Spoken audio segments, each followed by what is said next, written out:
ನಿತ್ಯ ನಿರಂತರ ಯೋಗಾಭ್ಯಾಸ ಮಾಡುವುದರಿಂದ ವಿದ್ಯಾರ್ಥಿಗಳಲ್ಲಿ ಮತ್ತು ಮಕ್ಕಳಲ್ಲಿ ಕೂಡ ಒಳ್ಳೆಯ ಶಿಸ್ತು, ಸಂಯಮ, ಒಳ್ಳೆಯ ಮನಸ್ಥಿತಿಯನ್ನು ಪಡೆದುಕೊಂಡು ಓದುವಂಥ ಸಮಯದಲ್ಲಿ ಏಕಾಗ್ರತೆಯನ್ನು ಪಡೆದುಕೊಳ್ಳಿಕ್ಕೆ ಸಹಾಯಕಾರಿ ಆಗುತ್ತದೆ ಎಂದು ಯೋಗ ಸಂಪನ್ಮೂಲ ವ್ಯಕ್ತಿಗಳಾದಂಥ ಮಲ್ಲಿಕಾರ್ಜುನ್ ಮಸಲ್ವಾಡ್ ಅವರು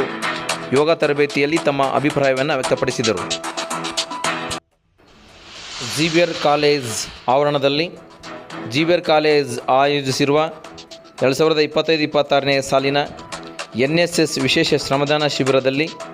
2ನೇ ದಿನದ ಕಾರ್ಯಕ್ರಮದಲ್ಲಿ ಯೋಗ ಉಪನ್ಯಾಸವನ್ನು ಕೊಡುವುದರ ಮೂಲಕ ಪ್ರಾಯೋಗಿಕವಾಗಿ ವಿದ್ಯಾರ್ಥಿಗಳಿಗೆ ಯೋಗಾಭ್ಯಾಸವನ್ನು ಮಾಡಿಸುವುದರ ಮೂಲಕ ಮಾಹಿತಿಯನ್ನು ವ್ಯಕ್ತಪಡಿಸಿದರು. ಹಾಗೆಯೇ ವಿದ್ಯಾರ್ಥಿಗಳಿಗೆ ಇಂದಿನ ಸ್ಪರ್ಧಾತ್ಮಕ ಜಗತ್ತಿನಲ್ಲಿ ಒಳ್ಳೆಯ ಆರೋಗ್ಯವಂತ ಸಮಾಜ ಮತ್ತು ಒಳ್ಳೆಯ ಆರೋಗ್ಯವಂತ ವ್ಯಕ್ತಿಗಳ ಆರೋಗ್ಯವಂತ ದೇಹ ನಿರ್ಮಾಣ ಆಗುವಲ್ಲಿ ಯೋಗಾಭ್ಯಾಸದ ಪಾತ್ರ ಬಹು ಮುಖ್ಯವಾಗಿದೆ ಎಂದು ಅಭಿಪ್ರಾಯ ವ್ಯಕ್ತಪಡಿಸಿದರು. ಈ ಒಂದು ಕಾರ್ಯಕ್ರಮದಲ್ಲಿ ZBR ಮಹಾವಿದ್ಯಾಲಯದ ರಾಷ್ಟ್ರೀಯ ಸೇವಾ ಯೋಜನೆಯ ABC ಘಟಕಗಳ ಸ್ವಯಂ ಸೇವಕರು ಹಾಗೆಯೇ ABC ರಾಷ್ಟ್ರೀಯ ಸೇವಾ ಯೋಜನೆ ಘಟಕಗಳ ಸಂಯೋಜನಾಧಿಕಾರಿಗಳು ಉಪಸ್ಥಿತರಿದ್ದು ಯೋಗ, ಧ್ಯಾನ, ಪ್ರಾಣಾಯಾಮ, ಸೂರ್ಯ ನಮಸ್ಕಾರ ಹೀಗೆ ಅನೇಕ ಯೋಗದ ಪದ್ಧತಿಗಳನ್ನು ಅಭ್ಯಾಸ ಮಾಡೋದ್ರ ಮೂಲಕ ಆರೋಗ್ಯವಂತ ದೇಹ ಮತ್ತು ಮನಸ್ಸನ್ನು ಪಡೆದುಕೊಳ್ಳುವಲ್ಲಿ ಯೋಗಾಭ್ಯಾಸದ ಪಾತ್ರ ಎಂಬ ವಿಷಯ ಕುರಿತು ಮಾಹಿತಿಯನ್ನು ಪಡೆದುಕೊಂಡರು. ಈ ಒಂದು ಕಾರ್ಯಕ್ರಮದಲ್ಲಿ ಅತಿ ಹೆಚ್ಚು ಯೋಗವನ್ನು ಮಾಡೋದ್ರ ಮೂಲಕ ದೈಹಿಕವಾಗಿ, ಮಾನಸಿಕವಾಗಿ, ಭಾವನಾತ್ಮಕವಾಗಿ ಹೇಗೆ ಮನುಷ್ಯ ತನ್ನ ವ್ಯಕ್ತಿತ್ವವನ್ನು ರೂಪಿಸಿಕೊಳ್ಳಬಹುದು ಎಂಬುದರ ಬಗ್ಗೆ ಮಾಹಿತಿಯನ್ನು ಹಂಚಿಕೊಳ್ಳಲಾಯಿತು. ಈಗ ಶಿಬಿರದ ಅನೇಕ ವಿದ್ಯಾರ್ಥಿಗಳು ಈ ಒಂದು ಕಾರ್ಯಕ್ರಮದಲ್ಲಿ ಉಪಸ್ಥಿತರಿದ್ದು ಹೆಚ್ಚಿನ ಮಟ್ಟದಲ್ಲಿ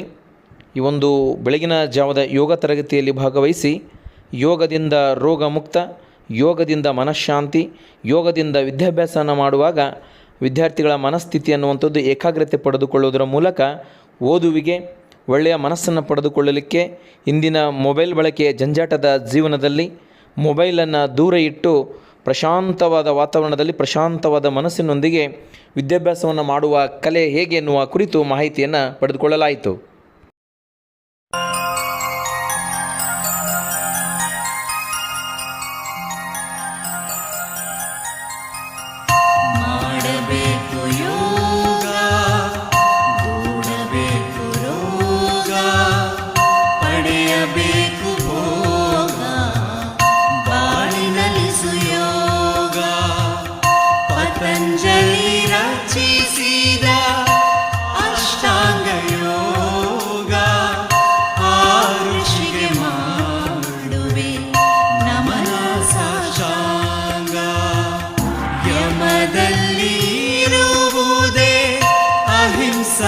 ಸತ್ಯ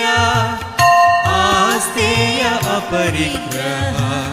ಬ್ರಹ್ಮಚರ್ಯ ಸೂತ್ರಗಳು